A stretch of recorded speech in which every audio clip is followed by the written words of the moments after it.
28th of September 1997, Gordon Brown made the monumental decision to make the Bank of England independent from government activity and government intervention. Up until then, the monetarist ideals of Margaret Thatcher had been to bring the Bank of England into government thinking. Sean Corrigan joins us now from Cantillon Consulting with more on where we may be if we were still in a situation where the Bank of England was still part of government. Are we better off for having it independent?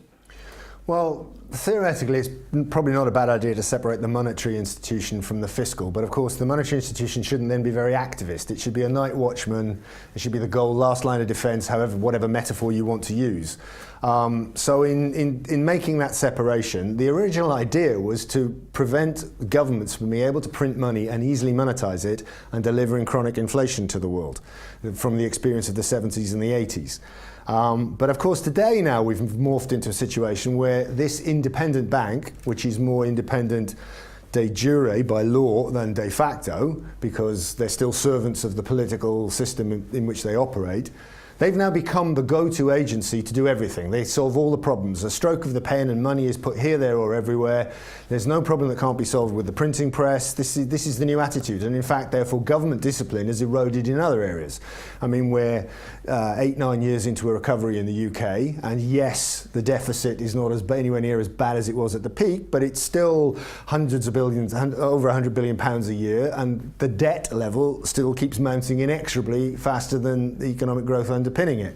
That wouldn't happen if Mr. Carney in the new Bank of England wasn't serving the interests of the people in politics quite so strongly. So independence, good idea in principle, but the independence should be an independence to do very little. It's become an independence to do everything that can be moved, particularly since you don't have to go through Parliament, you don't have a democratic vote, you don't have to haggle in committee. The bank meets every 6 weeks and it can do whatever it likes. And it's moved its remit, of course, not just from guaranteeing money or the balance of payments or the gold standard or whatever it was supposed to do in the old days.